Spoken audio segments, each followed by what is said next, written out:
My name is Anna. I am 32 years old. My life was normal. I had a job, a home, and a husband I loved. We were together for 8 years. I thought we were happy, but I was wrong. One evening, I was making dinner.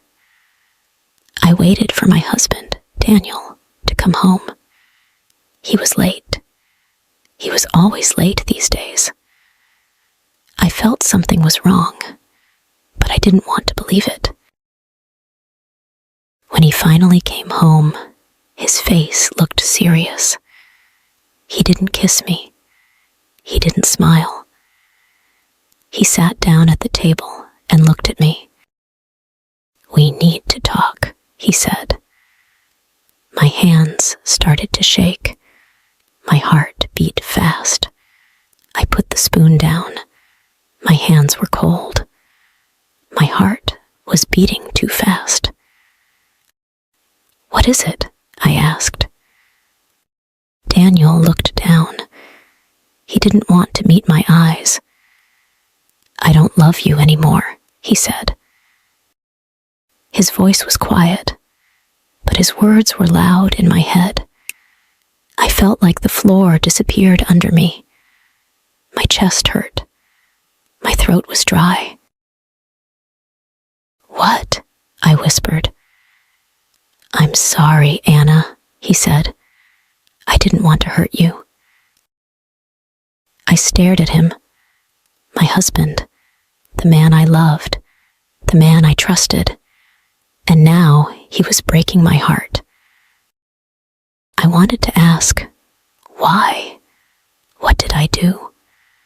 How can you stop loving me? But no words came out. "I met someone else," he continued. "It wasn't planned. It just happened." Tears filled my eyes. My hands turned into fists. It just happened. No, love doesn't just happen.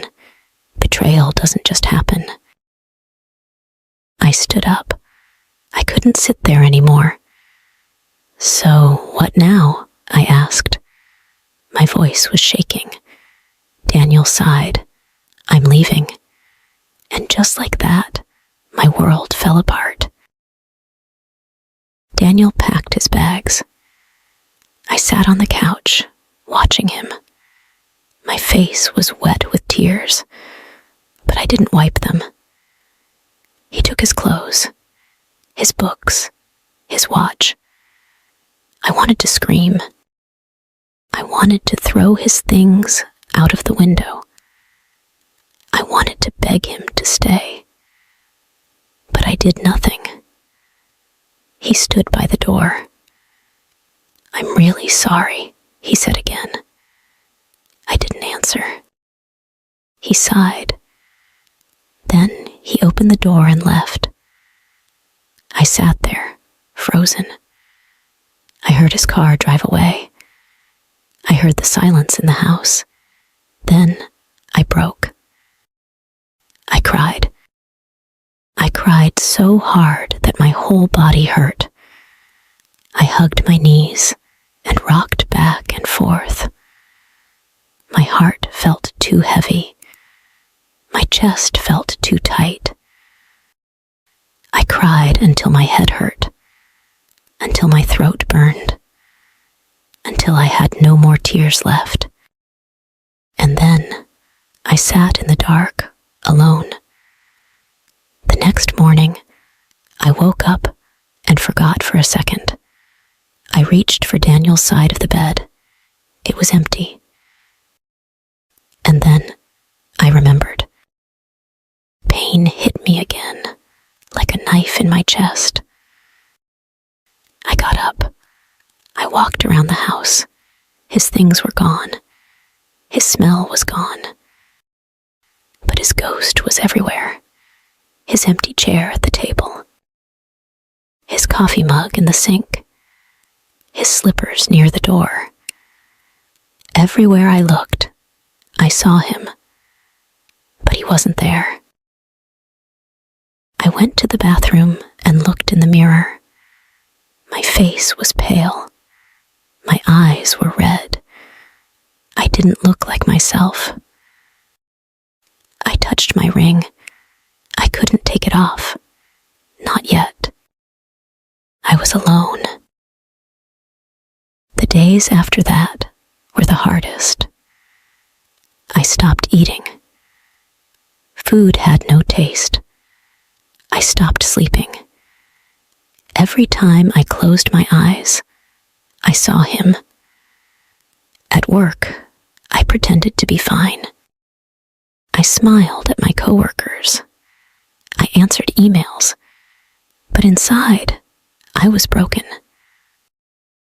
People told me, "You will be okay." But I didn't believe them. Nights were the worst. The bed was too big. The silence was too loud. I held my pillow and cried myself to sleep. Sometimes I picked up my phone and wanted to text him, but I didn't, because I knew he was with her now. One day, I went to the store.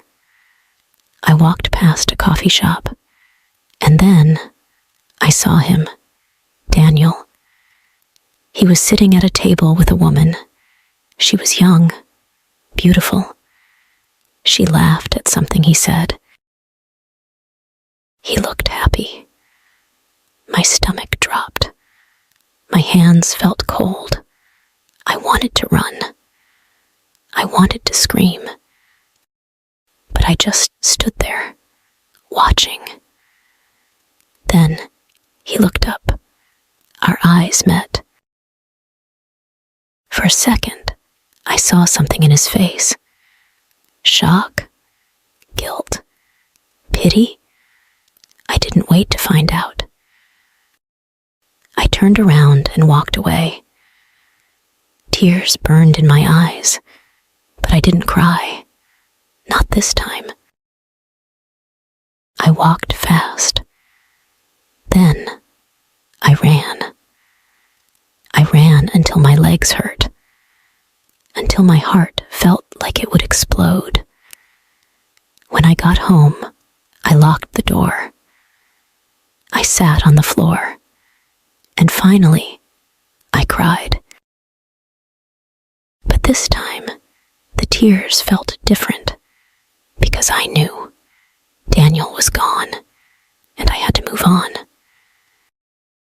The next morning, I took off my wedding ring. I made myself breakfast. I drank coffee. I sat by the window and watched the sun rise. It still hurt.